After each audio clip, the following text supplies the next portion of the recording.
आणि यामध्ये नेमक्या कोणकोणत्या मुद्द्यांवर चर्चा होते ते पाहणं महत्त्वाचं असणार आहे। तर यावर बोलण्यासाठी संजय मिस्किनजी हे आपल्या सोबत आहेत। संजय मिस्किनजी, काय सांगाल, दुसऱ्यांदा शरद पवार आणि प्रशांत किशोर यांची भेट होतीये, तर या भेटीमध्ये जे लेटर बॉम्बचं प्रकरण सध्या महाराष्ट्रामध्ये सुरू आहे, प्रताप सरनाईक यांनी लेटर बॉम्ब टाकलेला आहे, यावर चर्चा होऊ शकते का? नाही, मला नाही वाटत की पवारांच्या आणि प्रशांत किशोरांच्या बैठकीमध्ये याची चर्चा होऊ शकेल। कारण स्वतः प्रताप सरनाईकांनी जे पत्र लिहिलेलं आहे, प्रताप सरनाईक हे शिवसेनेचे निर्णय प्रक्रियेतील नेते नाहीयेत आणि त्यांनी पत्र लिहून नाराजी जरी व्यक्त केली असली तरी दुसऱ्या बाजूला केंद्रीय यंत्रणा ज्या आहेत, तपास यंत्रणा, त्या भारतीय जनता पक्षाच्या बाहेरच्या नेत्यांना कशा प्रकारचा त्रास दिला जात आहे हे त्यांच्या पत्रातून त्यांनी नमूद केलेलं आहे। म्हणजे आपल्या मागचं शुक्ल कास्ट वाचवायचं असेल तर भारतीय जनता पक्षात जावं अशी त्यांनी व्यक्त केलेली भूमिका ही राजकारणात एक खळबळ माजवणारी जरी असली तरी ह्या भेटीमध्ये प्रशांत किशोर आणि पवारांच्या भेटीमध्ये त्यावर फारशी म्हणजे चर्चा होणार नाही असं मला वाटतं। निश्चितच संजय मिस्किनजी, धन्यवाद तुम्ही दिलेल्या या माहितीसाठी। तर एकंदरीतच आज दुसऱ्यांदा पवार किशोर भेट होतीये, त्यामुळे आताची सगळ्यात मोठी बातमी म्हणावी लागेल, कारण एकाच आठवड्यात दुसऱ्यांदा हे दोन्ही मोठे नेते भेटतायत, त्यामुळे त्यांच्यामध्ये नेमकी काय चर्चा होणार याची उत्सुकता आहे। तर प्रताप सरनाईक यांनी जो लेटर बॉम्ब महाराष्ट्रामध्ये टाकलेला आहे, शिवसेनेला भाजपसोबत जाण्याचा सल्ला दिलेला आहे, त्यावर चर्चा होणार असं सूत्रांकडून कळत आहे। दरम्यान या विषयावर बोलण्यासाठी आमचे प्रतिनिधी विहंग ठाकूर हे थेट दिल्लीवरून जोडले गेलेले आहेत। काय अधिक माहिती मिळतेय विहंग? प्रशांत किशोर आणि शरद पवार यांच्यातील जी आजची बैठक आहे ती राजकीय दृष्टिकोनातून खूप महत्त्वाची आहे। ही आत्तापर्यंतची दुसरी बैठक आहे। पहिली बैठक जी आहे ती मुंबईमध्ये झाली होती, त्यानंतर आता ही लगातार जी आहे ती दुसरी बैठक जी आहे ती दिल्लीमध्ये होते। यात सगळ्यात महत्त्वाचा मुद्दा म्हणजे राज्यामधल्या घडामोडी ज्या आहेत त्या पण महत्त्वाच्या आहेत। कालच प्रताप सरनाईक शिवसेनेचे आमदार आहेत, त्यांचा जो लेटर बॉम्ब जो होता त्याने राजकीय जी आहे ती उधळण झाली आणि त्याच्यानंतर आज प्रशांत किशोर जे आहेत ते शरद पवार यांना भेटत आहेत। सगळ्यात महत्त्वाचा मुद्दा म्हणजे 1-2 दिवसांपूर्वी आपण पाहिलं होतं की राष्ट्रवादी काँग्रेस जी आहे ती 100 जागांची विधानसभेच्या चाचपणी करते, ही बातमी जी आहे ती पुढे आली होती आणि त्यानंतर आजची जी आहे ती बैठक होते ती दोन अर्थाने महत्त्वाची। एक तर राष्ट्रीय पातळीवर एक राजकीय आघाडी जी आहे ती बनवण्याचा प्रयत्न जो आहे तो असू शकतो आणि दुसरं म्हणजे जर मध्यावधी निवडणुका लागल्या तर राष्ट्रवादीची भूमिका काय असली पाहिजे, राष्ट्रवादी मग नेमकी शिवसेनेबरोबर जाणार की काँग्रेसबरोबर जाणार, या सगळ्यांचा जो सल्लामसलत जी आहे ती आजच्या बैठकीमध्ये जी आहे ती होऊ शकते।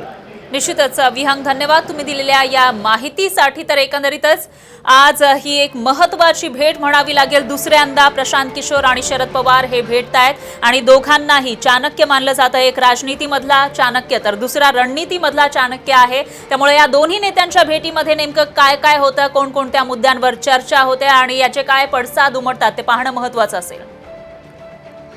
तर राज्यातील आघाडी सरकारमधील तिन्ही पक्षांचे एकमेकांशी असलेले संबंध पाहता मध्यावधी निवडणूक लागू शकतील अशी शक्यता असल्यानं त्याची चाचपणी करण्यासाठी शरद पवार आणि प्रशांत किशोर यांची भेट झाली असावी।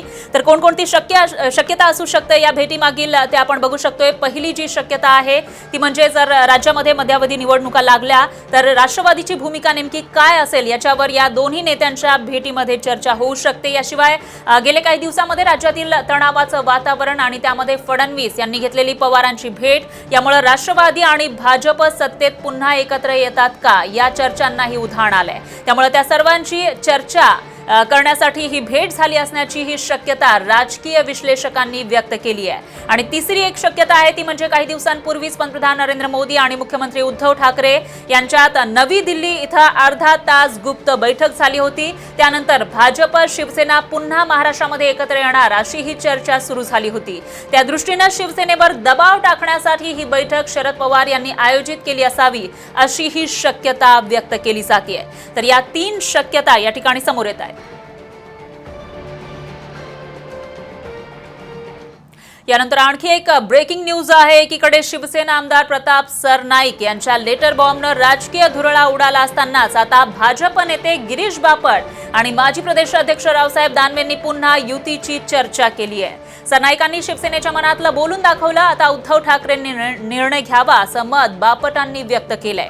तसंच कृत्रिम लोकांमुळे नैसर्गिक युती तुटल्याची टीकाही दानवेंनी केली आहे.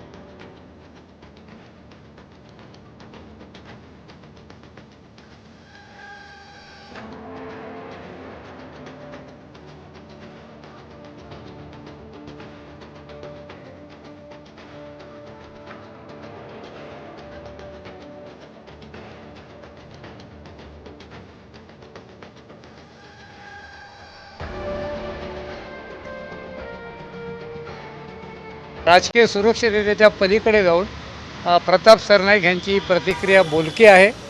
शेवटी हिंदुत्वावर भाजप सेनेची युती होती, पुढेही होऊ शकते. सगळ्यांच्या मनातलं सरनाईक बोलले आहेत, तर भविष्य काळात होऊ शकतं. हे ऐकून मला देखील आनंद झाला.